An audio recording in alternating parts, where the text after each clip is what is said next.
Hello tuni Kuki News ve JOUSE na bon chawin lem nei vin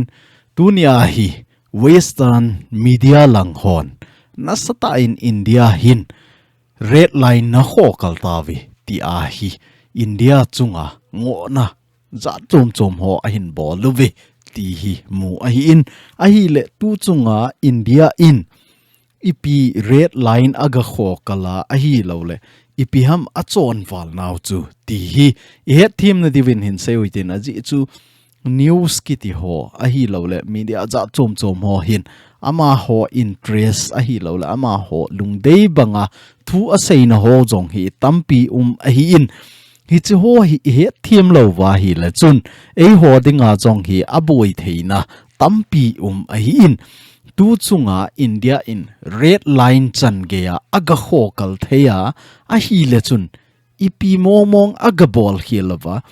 hichiwa Indian sipai som gup langa ho hin ipi aga bol khelo hitam ti ho jong hi ilung boy deu kata sanin hije achu hi chi chung chang ho a hi I boy lo na divin tu ni a hi hil chet na in bol deu chole Kuki len gamsunga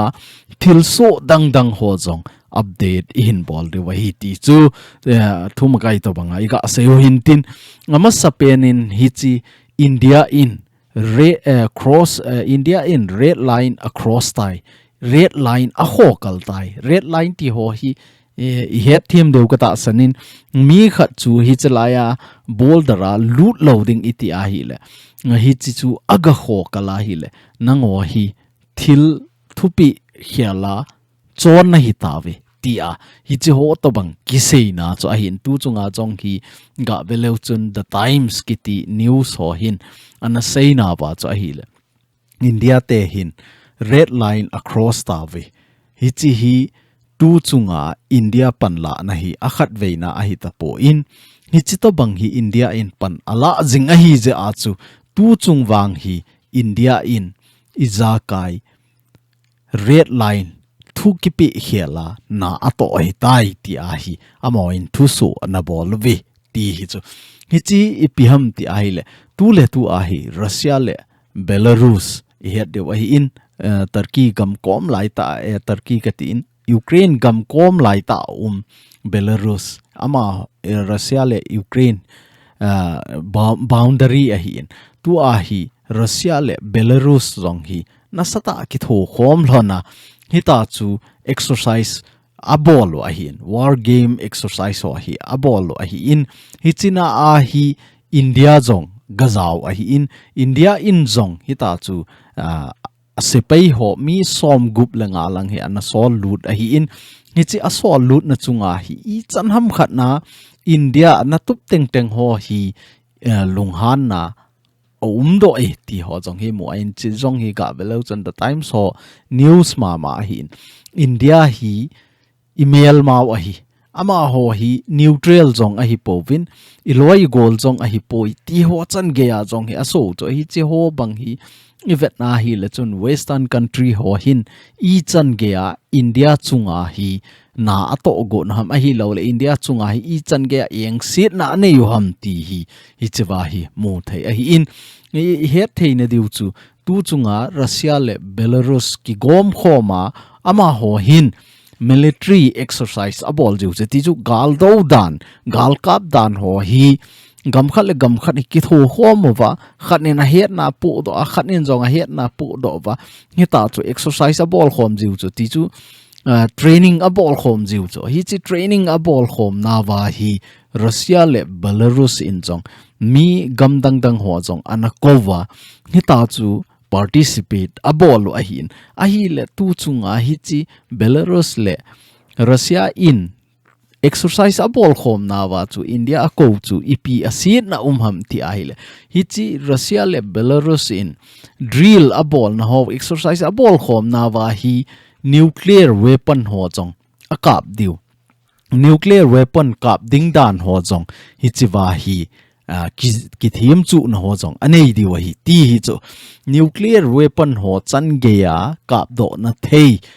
drill ho anei thei di wa hi le hi chi wa hi India jong aga zaw chu na sata a western media ho hin athu nom lo western country lang ho hin I chan ham khana hi athu le lo hi ti hi mu ain chewa jong hi ga velo hen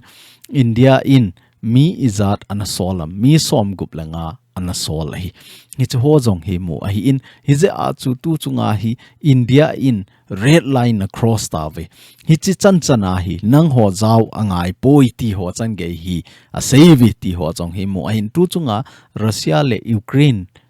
kiboi na ajong chu imu diu ahin Russia ho gari hi hen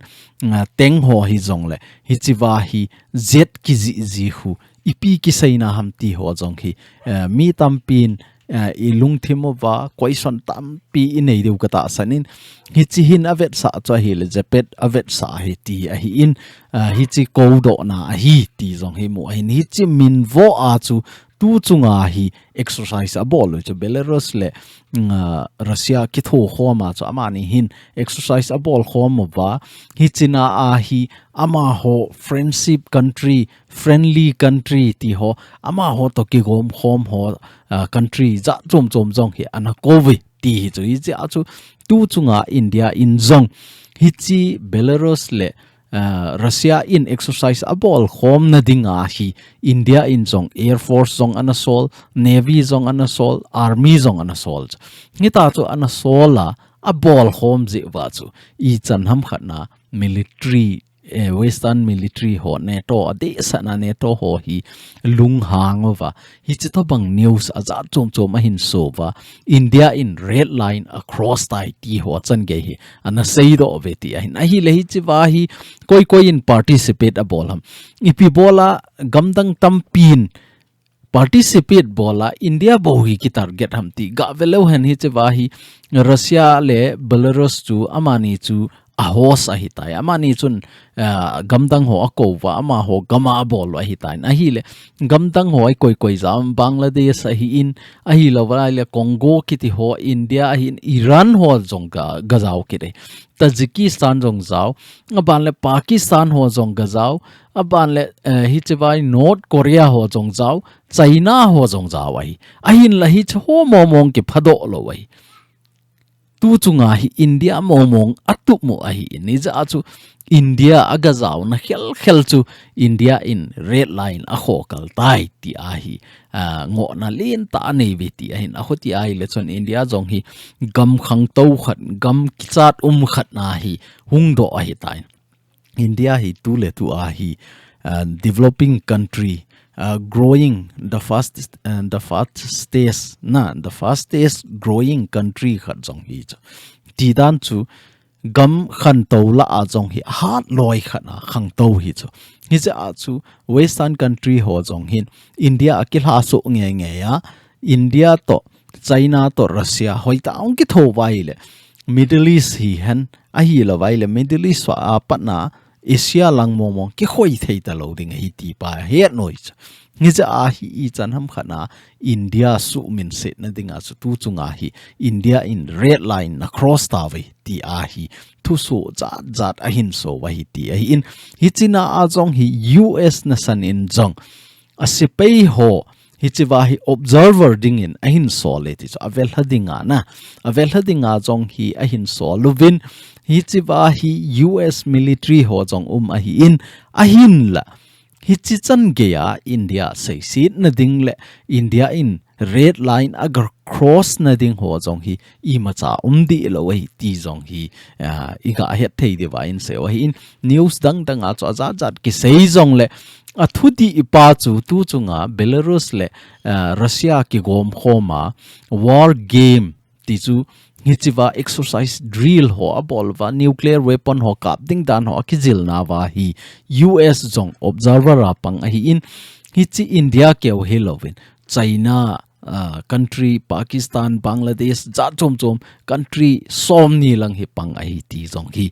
het theina deula thudi pa chu het thim na dewa tunia hi chung chang in se wa hi in chule Trump in jong Narendra Modi Indian PM pa hi about day in phone call ahin bolin ahin ki ho pi in ita chu we so jong ahin bole ti ahin hi chi chunga chu Indian PM pa in jong hita hi social media ho a jong tweet anaboli ti pa chu hi chewa hi mu thei a hi in aban le tu hin Manipur gamsung hin saiki lawan meitei gamsung jong hi tu ni chan ge ya hi nasata a gamsung hi boya tuili na lui ho jong hi ke a khosung vai ke kholut za za jing hita chu mi tampi hi aina cheng theilo jong hi dim set jing tu ni a jong hi I chan ham mi I zan ham khat jong hi a gamsunga gi thei talo aina cheng thei talo mi tampi am tai ti a in adam lo ki vekol hospitala ho jing jong hi hospitala jong ki jen thei lo khoma hospitala ko na apodo vin munchoma akil ho vi ti ho jong hi mu a hin chule doctor hi in nurse a hi in ama ho jong hospital azot na deu hi thil ha sa na tampi ta lampi block tuilien ti ho hin asu boy je a chu adam lo ho jong hi avet colding bangwa anavet kol lo je vin numei khat jong anathiki ne na hi le hi china chunga hi mi pi alung ha nguvin mi na zenda no ka dei po ve a hi lo le doctor hon adam lo ho hoita in ve kol po ve ti a jong hi rim sa hi na sata ki phin na ho ki ananei ve ti jong hi mo a hi in hi chiwa meitei gam sung jong hi tu le tu ai ni le cha a hi lo le tui ho jong hi ha samo mong a hi tai ti hi iga a het theine device wa hi in tui a le ten wanga hi tui ti ting jong le tui a hung tam bi se ting jong le don ding ha sa hi aji chu agam sung vai tui lin a hi hi jong le tui anet ja chu tui thieng don na ding hi ama ho gam sunga jong hi asama ma jing ai tai ti pa chu het theine divine se wa hi in a hi la tu hin kukilen lang hin seile wan kukilen gam sunga jan hi ma salanga kiphin na ananei lam ka khopi sunga kiphin na ananei la a nupi khat hunga achapa hi chi kiphin na la a hin kai do nu te ni chu tu ni a hi sp pan vil ha na ananein pon ho jong anasil pi ti ho jong hi mu a hin hi chi to banga hi government in na to a hi in I gam sungu wa hi Eiho khat le khat lungel thep lo ji a hi lo le mi khat lungel phat lo ji a adang dang kho he phalo hiel ho a hin til si ting ole kho he phalo hiel khat chun ka leader khat ni chi a seile ti a mo pan loi jong hi anaki tam ji ji a hi I gam sungu vai chamna lungmon ho hi thei be se lo hi na hi thei ai le kanam mi te ho pilu hitin min thil khat a hin ko na hi le hi chu ipg a ki bol ham a hi lo la ke ipg a ka jaw ding ham ti pa hi ikigel phat jiwa hi chiwa hi ka jaw lo wa hi le poimo hi ti na ho awang jaw hi ti a hin la apoi mo lo ho a hi mo jaw lo ding a hi ti pa hi iga sei no mo bin government in jong igam sung inam sungu dam ding adein hita ki mo phin sanga a rule and regulation ti su rule ho follow hen lang law ho maintain no vin lang na sei no mu aum jong la hoita ke ho ko ma na hungwa na sei di wa hi ti ho chan ge hin vai han ho jong anei ve ti ho jong hi mo a hi in nu mi pa in tu ni a hi I cha teu ikivet kollo a ho tai ti pa chu hi chiwa hi mu thei a hi in tu ni a sp pan hi chiwa nu pi nu a hin vil ha hi a mo vil ha hi point hi chiwa ko na hi ikijil thei deu ta khat hi mi pa ten hoi ta pan a hin lao le veng sung ho sung chu nom a hi in aji chu acha anaw chu thilsi bola jaw talo chu anu apa thu sei ngai ja chu thilsi bola pang talo khosung veng sunga chu kito na thei chu a hi wanga mi pan acha a hin control zo lo ting le hin khosung veng sung chen jong nom lo hi ti pa hi chin avet sa hi in hi za chu tu ni a jong hi I cha inaw te ho hi mi pan jong mopu na lin ta nei vin hoi ta ki vet kol hi tin man lo hela ngagen theina ha sana wang sit na atu masanga hi mi pa ten I cha te che hoi ta ki vet kol wa hoi ta I thunun diu pa hi chi hin avet sa hi ti pa chu iga sei do theu hin tin chule Eiho te hi Zapad omin Eiho le Eiho ikisay tiang ole koimhan ingay ji povin ahin la gamdang mi hon ahin say tiang lehin ina za thei jiwin hi chi alang khat akipa zong omin tu chunga zong hi vel izaram khat ana kisay ahi ta in koima chan ina sa povin War of Remembrance kiti na muna lim kita ho anamo lim sa ho lim kita na ho zong hi zana nei ta bolo hitin suthingo hitin kilom ta ibol di wahiti ana kisay jing na hin la koiman hi chu ina sa povin kumni hungwal pan pana in ho phi la ding hi lo la in mun ho su mang ta ding ti ho lang pang jong hi to gon ineva asu thing nom jong ki lo hi tain hin la tu chunga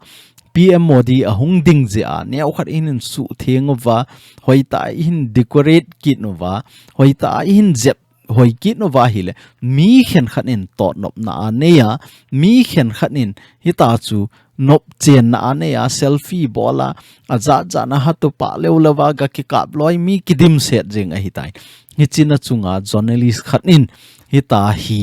igam sung inam sung mi te ahin vau thei bang hi za chat ta khat a hi in hi chi hi za dang nam dang in bol hen lang Eiho zo en kisay han lang le kilom ding ahin tu ni ahi Eihon asi ki bola Eiho zo zat dang nam dang in hita ihin pho the ihin hil pa hi even ai le za chat au ma hi aji chu hi War of Remembrance mun hi tu ni ahi amuna hon I malo chakhatna isa wang wa hi gamdanga zat dang nam dang ho zengin zong hichilai mun hi aza bolova avet nomova iti ta la ka chi theideng iti ta la ka gamu khadem ti pa hi nasata curious umai nasata ma hon jong aza bolova hichilai muna hong dinga hi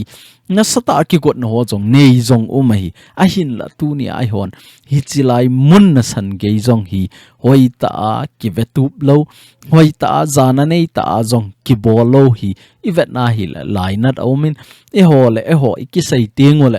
eho hi athang tom ahi lo waile a yeng tat nom tampi ina khajiwin ahin la tunia ka sei nom pen chu kanam mi te ho ka sei ma banga chu a koi mazausen Kuki Chate igen thei I ha sat na ho hi a het so keo hi chiwa lim kita ho jong hi iti thiu ham koin a tha ham ti jong hi ama mo lo wa hi in hi za chu gamdang nga za dang nam dang hon jong hi chelai mun hi khatwei be ga ki vil hen lang khatwei be ga ki vil ha hen ti pa hi ama hon jong alungela anei wa hi za chu a hi the a hi le hi chi hi alang khana bon ki bol zo hen lang cement hoita ki bol hen lang alim ho frame hoita ki ta hen lang hi ta chu akuma akhanga mipi mu theiding le za dang nam dang in jong ahin villa ahin za theina ding lampi khat hi kisiem do the hen lang hele hi chi hi ei ho dinga jong thil phata hi ding ahin la tu ni a hi ei hon hi chi to bang War of Remembrance ho imi isa igam inama dinga anamolim sa ho ikiza thailo pa wang hi za chat ta hin tuni apana pin tha nan nei hitin khang tha nan nei hitin khang do hitin hi chi to bang War of Remembrance mun ho hi a hi thei chana Zabol thei chana if Zabol de wahi ti pa jong chu iga se wahi in chule hi chi wa hi awang si ti ding ham a hi la wa hi la anakiman kha ti ding ham lima ana viral kha hi chi nunga thum ho hi anakimanin ama ho hin ngaidam ahin ki thu mo veti ahin ama ho ke wa hi pui numei za dang nam dang ho jong a bol wa hi in pasal hon jong a bol wa selfie ke bola to nom na nei jong kidim set a hi cho ho zo sen jong tunia patna I kha do wa hi chelai mun chu iza bol de wa hi ti hi ka sei do no min ahin la wang sit ta in hi chawai so piu ta chanu thum hi anakiman kha in ama hoi ahung viral kha in hi ja cha ama hon ngaidam aki thu mo hi in adang tampi akiman do lo jong hi in a hi theya hi le e hon jong koima hi nga ki phung do khel khel hi jong la hen ama sang be wa ga cheutin ngai dam iki thum de hi ti pa hi iga sei do no ma hin tin a chaina dingin isu piu zamin lun sing son ama hi vanoi le se na kitet na khatna goal se a ga che a hi in 19 na pa na 25 chan ge hi ama hin competition a hi zawding a hi in hi za a chu hi chi goal se a hi ama jong inam pi represent khat a hi in mi khen khat in sei leo chun a video ho jong kana vejing in mi khen khat a comment ho chun ama personal phat chum na ding hi ti khati ti loi jong a sei dim set a hi nge ho hi khat la khat ke to sot thiem lo te hi vin a hin la tu ni a hi kanam mi hi nga katep nom pen cha hi le izat inam khat in hi chi to banga wa noya koiman ku kite e her kha lo aman igam inam mina present a bol theya igam izat inam min ho jong zat dangnam dangin wa noin a hin het theina dinga hi pan ila wa tauna thumpi leo hen e ama keu hi lovin Eiho chan gea hi wa noin ein het theina lampi hi tu ni a eng so chun hinge ama personal a hi in sumi zat mu hen lang phat chom na izat mu jong la ama ading bo hi ti langa ila amai theu hinge aman na to na zal le ama panla na zala cho ama adinga chi a hinai a hin la amin ahung ki seya zamin lun chu koi tribe ham hoi lai a chiang ham hoi lai muna ham ti hoi a hin khol ting ole e ho JOUSE jong ki zaw pha hi chi keu chu hi lovin izat inam khat ngai lut na zala chu taunan ne yo hitin aman be hi bowi sumpiu hitin ki tho piu hitin inei i go JOUSE to hi ti na hi poi pathin ho te hi win ni tauna win ga hedo hitin aman jong hi chi gol se ki te na a hi lot hin na a hin ne ya phachan na hin nei thein dinga hi i tauna win anagel do oi te ti jong chu a chaina i ga sei the win tin tu ni Kuki news mang cha a India in red line a khokal tai ti a western country ho lunghan dan le India chunga zat chom chom thudi lo ta ta ngo na ki bola India tup nei ta he ta chu country dang dang hung jaw jong le country dang ho seido talova India su min si na dinga to gun ahung ki nei na ho ina het khiel lo ne dewa hil chet na hin nei naw le Kuki len gam sunga thilso ho update hin bol thei ho hi chan chu hin tin tuni Kuki news vele anangai ho JOUSE chungin ka ke pa in na bon chawin pathin in phat thei na bo jing taw han